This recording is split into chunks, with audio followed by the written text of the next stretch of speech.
What goes on, guys? We're back here again with yet another review, and today we're going to be taking a look at the brand new Neca Toys My Bloody Valentine's Minor.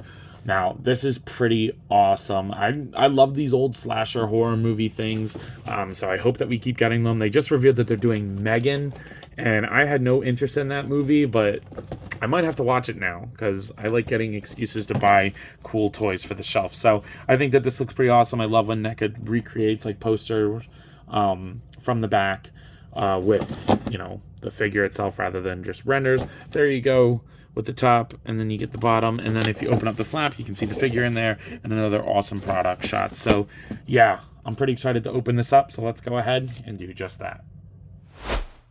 So, getting the Valentine's Day killer out of the package, I gotta say, this figure's pretty awesome. So, obviously, Articulation is going to be a little limited, but come on, let's be honest. All he does in the movie is kind of trek through the mines. That's about it. I mean, that fight scene between him and Jesse was not my favorite fight scene ever, but I just think that it's awesome nonetheless. I'm not going to say who's under the mask.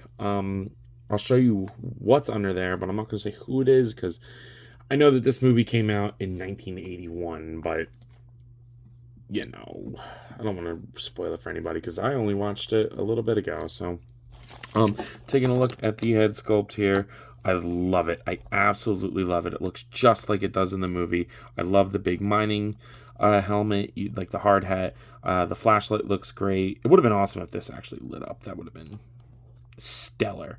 The little smear of blood that goes along the face, it's like totally accurate to the movie. It's like ominous. You don't know who's underneath of it. This little thin piece of plastic that's supposed to be the wire that's connected to the battery for the light looks fantastic. There's a little bit of a dry brush all over the jumpsuit, which I really like. This hose is skishy, so you can, you know, move that around as you need. There's a dry brush on the headpiece, and then all the silver parts are punched in, which I like. There's dust all over the hands, because why wouldn't there be? Do lyrics in a mine, you get the silver pieces punched in there, and then just like really good sculpting detail all over the jumpsuit, which I have come to expect with Neca, of course. You get some nice dirt and mud on the boots, but yeah, there's not much to talk about in terms of detail and sculpt. It just looks like a really good jumpsuit, and it's painted very nicely.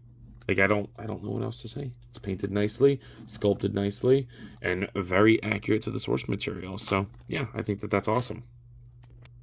The Minor does come with a couple accessories, starting off with the knife that he literally picks up for a good minute. I don't even think he kills anybody with this, but he comes with the knife. There's a little, I like the silver on there. He comes with this gun. I forget, like, I know what he does. He gets to do with the mustache and... But I don't know what this is. I don't know if this is a nail gun. I have no idea, but the little cool detail, I don't know if this is a detail or a licensing thing, but Neca put their logo or like their name on there, which is kind of funny, but this looks great. I mean, he only used it for like 3 seconds in the movie, but it works.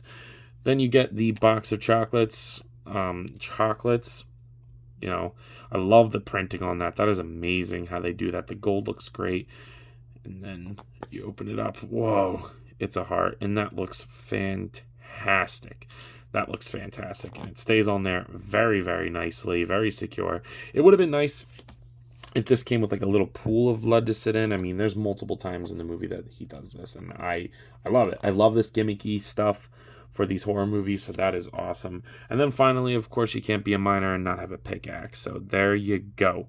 I like the way that it looks. The silver dry brushing on the metal part looks great. And he holds it very, very nicely. I mean, just look at how cool this looks. It does rub off on the hands a little bit, unfortunately. But like, look at how just badass he looks just standing there with the pickaxe. Like, that is super cool, man. And then one last feature is this helmet part does come off. So you can see underneath the mask. I don't think that gives away who it is. But... there you go. I think it looks good, looks accurate to who it is, semi. But they did you the favor of not having the full mask down because that's how he gets revealed. But for me, he is always going to have his helmet on. Like, that is going on the horror shelf, on the slasher shelf. It looks too awesome to not have like that. In terms of articulation, the head is a little limited. It is going to rotate very nicely, but pivoting, just because there's a lot going on, he'll look up to about there, and then he'll look down and then pivot side to side. It could be better, but I understand with the limitations. The shoulders, I don't know why they don't go up to horizontal, but they don't, so they're only going to go up that far. They'll rotate. He has double jointed rotating elbows as well, and then the glove is going to rotate as well, and then wrist swivel and horizontal hinge, which I wish he had a vertical hinge because he does have a gun, and it would be nice with a pickaxe. There is a diaphragm joint in there. It's really not going to do much. This rubber's really thick. I don't even know why they wasted their time, to be honest, or why they didn't do like a diaper and then like a ball joint on top of it. Like, it's kind of weird that it's one suit piece. I don't care at all, but I could see people complaining about it. I think that it's perfectly fine. The hips go outwards that far. They'll go down. He kicks forward very far. There you go. Better than most Marvel Legends. You do get a thigh swivel in there. I'll kick back a little bit too, but you do get a thigh swivel. The only thing is they're like connected. I don't know why people care about that so much, but some people do. Single jointed knee that doesn't have that big ugly flap that sometimes they have. I think that that's fine. And then it rotates there as well. And then the ankle goes up, down, pivot, but I would be a little bit careful with that. So yeah, I think that he moves as well as he needs to. I really don't think that he needs to move around too crazy. If you can get him in a semi-running pose or like a brisk walk, like something like that, like that's fine. He really doesn't need to do more than that, and I'm okay with it because I think that that looks pretty awesome. This is a 7-inch scale figure, so here he is next to the Jazzwares Fortnite Series Peely and the Neca King Kong. Here he is next to the McFarlane Toys Dark Knight Returns Batman and the Hasbro Toys Marvel Legends X-Men's Darwin. And of course, here he is next to the Hasbro Marvel Legends What If Series Captain America, but he's a zombie, so of course he's going to want a chocolate box with a heart in it. Oh, that was very nice of him. So at this point, you all are probably wondering, pondering, contemplating, Johan, what are you thinking of this figure? And I gotta say, while it may not be the funnest figure to play around with, as a fan of this movie, I'm pretty happy to have it. I'm happy that Neca's going deep with all these weird slashers and stuff. They're making one of Megan, like I said at the beginning of the video, that upcoming Thanksgiving movie. They're making one for that. It would be super awesome if they did like Winnie the Pooh, Blood and Honey.